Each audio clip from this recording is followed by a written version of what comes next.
Hey YouTube, it's JP Dillon. Today we're looking at a late 90s Panasonic model ct-20g6e. The complaint here is twofold. Number one, the vertical randomly collapses, and if the customer whacks on the set, it will come back. And secondly, he said he smells something burning after a while, like hot components. It doesn't change the operation of the set, but he says the picture isn't as sharp as it used to be. So we're going to get it apart and do an examination and see what we can find and see if we can go about repairing it. Because otherwise, he says it has a great picture, and so he wants to save it because it's what he uses on his old gaming consoles and stuff.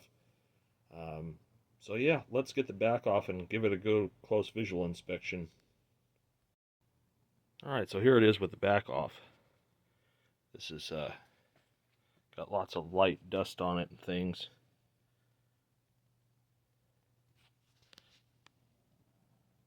Pretty barren looking set. There's not, for as big as this board is, there really isn't really a whole lot on this board that we can see. My bet is just there's a lot of surface mount stuff underneath and we're just not seeing it. So there's two clips here on each side to release the board. So let's slide the board out if we can and see what's underneath. And here's a better look at the board out. And if we tip it up here, we definitely see a lot of surface mount and ICs on the bottom.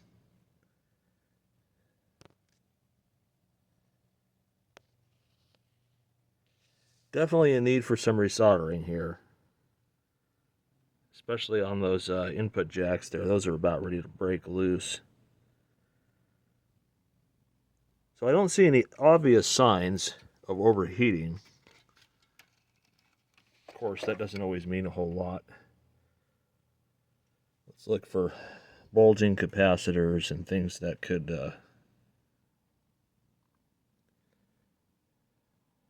Now when I turned it on, after a while, it smelled like really hot resistor.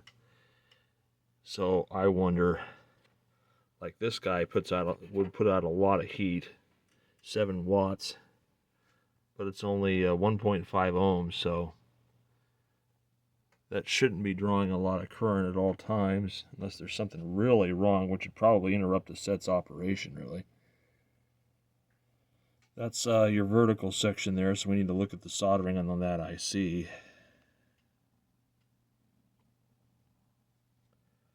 So let's get the board in a better position. Let's get the camera mounted, and let's take a really close look at the solder side. Okay, so I've got my macro camera, and the lens is a little messed up, so it's not going to be perfect. But here's the vertical IC, and you can see right away there, next to that number 13, those busted leads there. Just coming down this thing.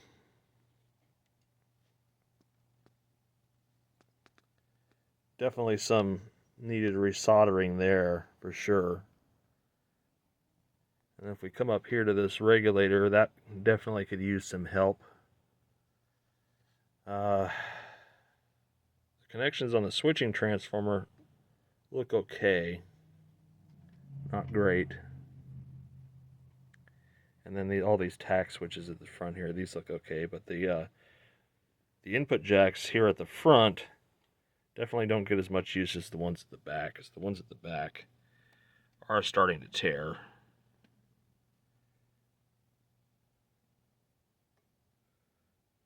All the Panasonic chips always start with AN. We're just kind of looking around here, see if there's anything obvious that's going to cause problems. So far, it's just the vertical IC. Get down close enough here to focus on this guy.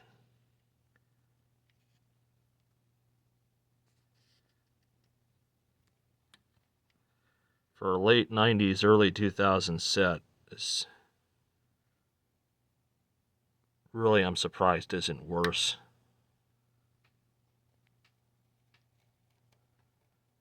And the stuff around the flyback looks pretty good.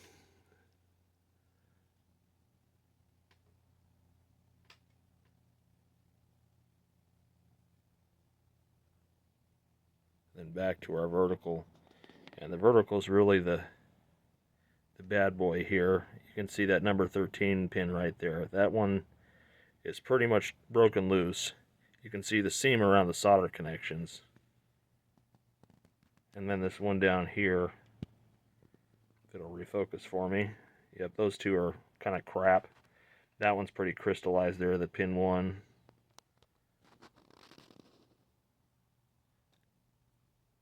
Yeah, that's no good. Alright, so now I know what I need to do. Let's resolder this one. Okay, so I've resoldered the IC. And the little scratch marks there are just me making sure there's no bridges between any of the connections there. So that's been resoldered. A couple other connectors here and here were resoldered. And then of course our AV jacks, both back and front, were resoldered. And I just went over and looked at the board, and anything else that seems suspicious I got resoldered as well. I don't see any big power resistors that have broken loose from the board anywhere. So I don't know if the resistor smells hot because it's supposed to get hot or what. But there's no evidence of overheating on this board that would suggest that the resistor is about ready to open up or something. So yeah, I really don't know. I mean, top side, there are a couple resistors which looks like they get pretty hot. Like this one right here. This guy right here looks like he gets a little warm. One next to it still has its lettering on it. This one does not. And then over here, I don't know if you can see that. This guy here, he looks like he gets pretty warm too. But he's still got his lettering on it. The only one I could see being like a problem would be this thing, which has no visible lettering on it left. So that suggests that it does get a little hot. But like looking at the opposite side of the board where it sits right where my finger is, the leads aren't cooked. The soldering's not cooked. I mean, it's not, there's no evidence that it's been baking for a long time. So I don't know if this is just a new thing that developed and he's not telling me or what, but let me just take a quick look at the board and see what components are being fed by that resistor. So it's kind of hard to tell from this angle, but the resistor on one side feeds a center tapped transformer, which is likely the pincushion given this is the vertical. And then the other side looks like it goes to this pincushion amp here. And I don't recall the set having any pincushion problems. So I need to trace this a little bit further because I don't have a schematic diagram for this thing. And he doesn't want to spend a lot of money, so I'm probably not going to be buying a service manual for it. But yeah, on the downside of that resistor, this is really the only load, and I don't know if it's generated here and this is the load side, or if this is the primary and this is the load side. I really don't know. But for sure, there are two capacitors in this circuit which should be checked for leakage. But other than that, I think it's time to turn it on and see what gets hot, because there's nothing obvious here. Alright, since there's no obvious visual inspection thing going on, let's see if we can just turn it on and see what it does.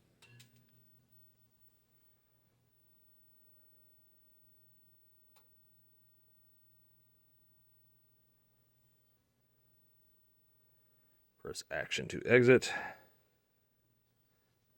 Let's...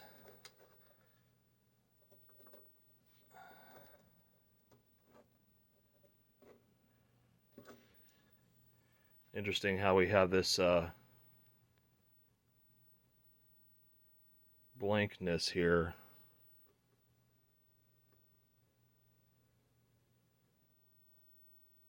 It's like super bright. All right, let's see what's going on with this.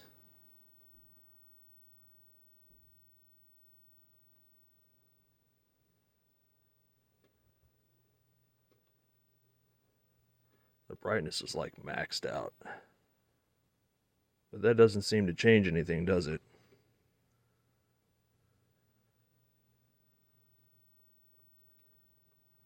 Interesting. And we got some retrace lines going on here. Don't recall seeing that either. Maybe I bumped the screen control.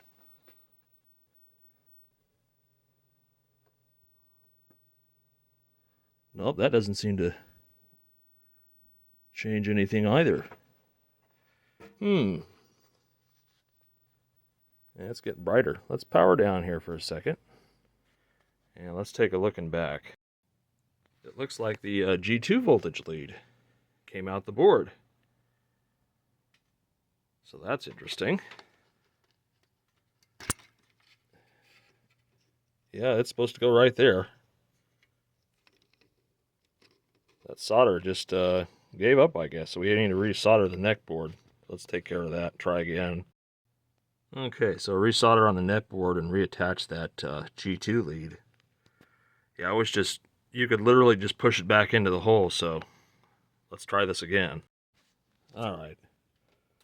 Let's see if it behaves now. Shock myself, that's cool. Alright, so that's wrong. Woo! Well, at least we can turn that down now. So let's go. Yeah, we're just gonna, that looks more normal now.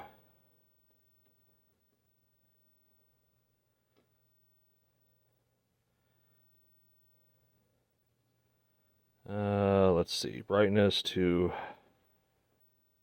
I guess we'll leave it at the halfway point. And then picture, let's leave that at the halfway point. Always leave everything at half and then go up from there. Okay, so we're on video.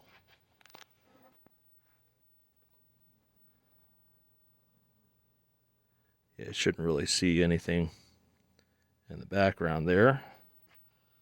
Alright, let's feed it a signal and see how it looks. Alright, well, so far, it's a little bit lacking on contrast, but not terrible. Let's go ahead. Yeah, a little dark. Let's remove this again. And let's turn the brightness all the way down and then set the screen, the G2 voltage, until the retrace lines come back and then back off a bit. Alright, and so now we'll grab the G2 voltage. Let's get this off the screen.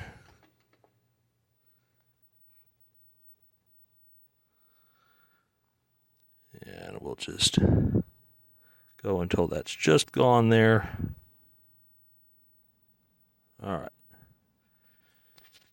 And now everything will be dependent on the video input, which we now see is very dark for good reason, because the brightness is all the way down.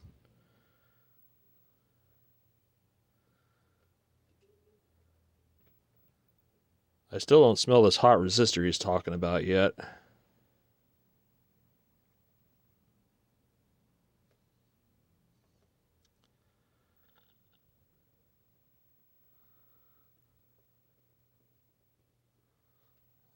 Okay.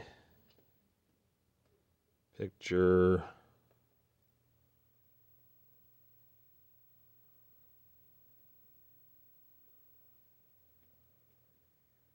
That looks pretty normal.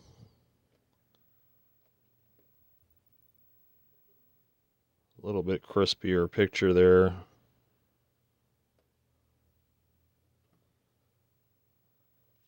Let's adjust our focus so that the OSD looks nice and sharp. That's pretty good. Action. Okay, now I'm starting to smell the hot resistor thing. So let's get our temp gun. In fact, let's just go back here and see if there's anything obvious here.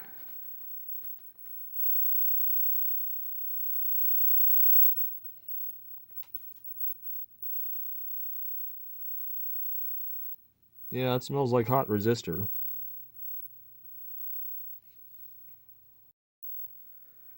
Now these aren't exactly accurate, but they give me an idea here.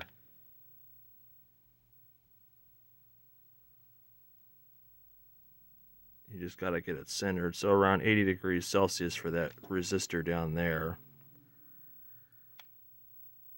40 on the heatsink for the vertical out. And then there's this one over here.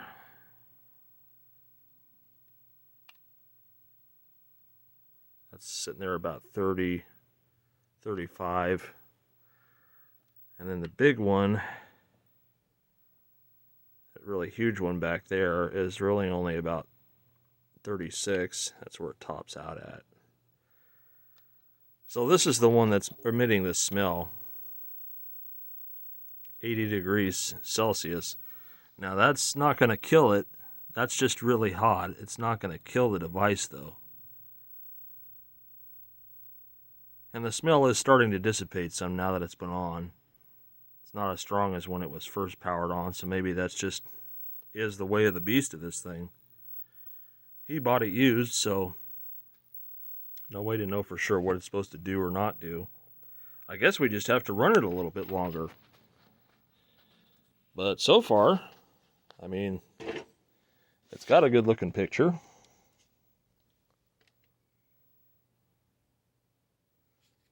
Colors are decent.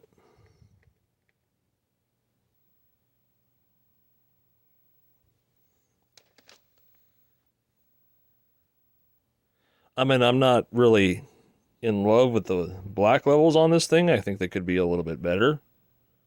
But that would require to go into the service manual, I think. Or this, yeah, the service menu. And let's see, can we do that? Go back to this menu. Because the black level's almost all the way up.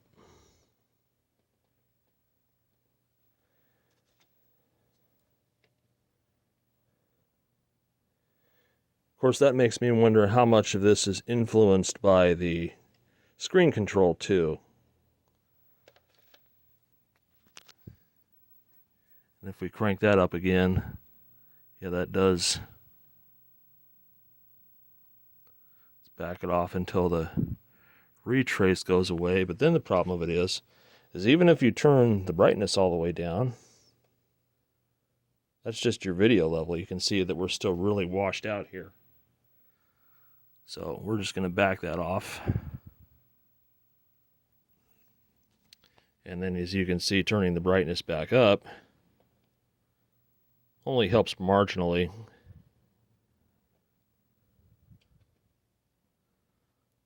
All the way down with the video signal. Let me turn this off here. I don't know why this light keeps wanting to be on. Yeah, so then we can bring that back.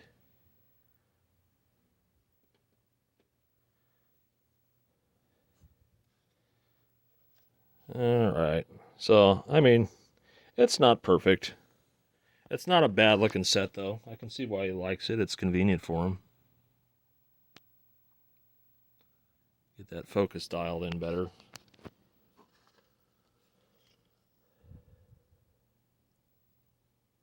I am concerned about a little bit of noise in the picture.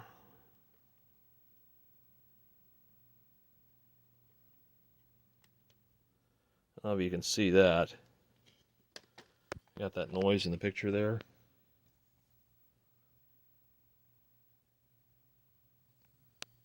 So yeah, I don't know what's going on there.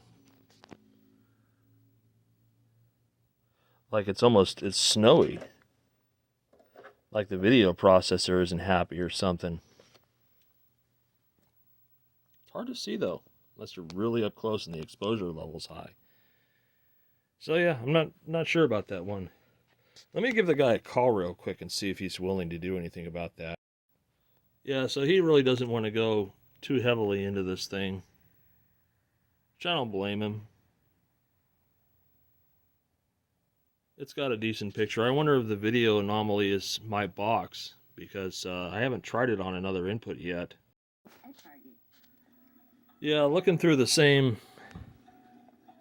RF input the picture quality is exactly the same.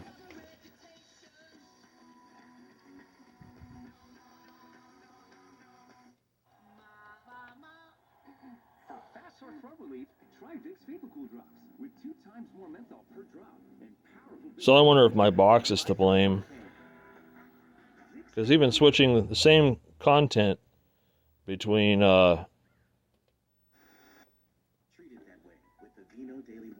there's still that kind of artifact, although the composite's obviously a little bit clearer. But yeah, it's kind of doing the same thing, so I wonder if the box is to blame there. I don't have another one on hand to test that, though. Yeah, so I'm thinking it's the box, because if I hook my signal generator up, those weird picture artifacts aren't there, and it just looks kind of normal. And we can switch over to color bars here.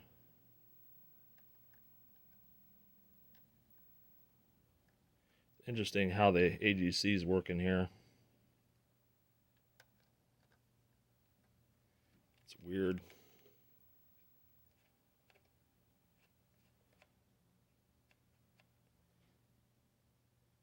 Of course, the batteries in this thing could be dying too, because it only does it on a color picture. If we just go down like this, then that distortion goes away. But very interesting. And here it looks normal. So I think I'm going to call this one done. The guy really just doesn't want to go too far with it. He just wants it to not freak out. And it looks like resoldering the board definitely cured that issue. So we're good with that. But yeah. I think this one's good for now. We're just going to button it up and give it back to him. And thanks for watching this little video. And more stuff to come.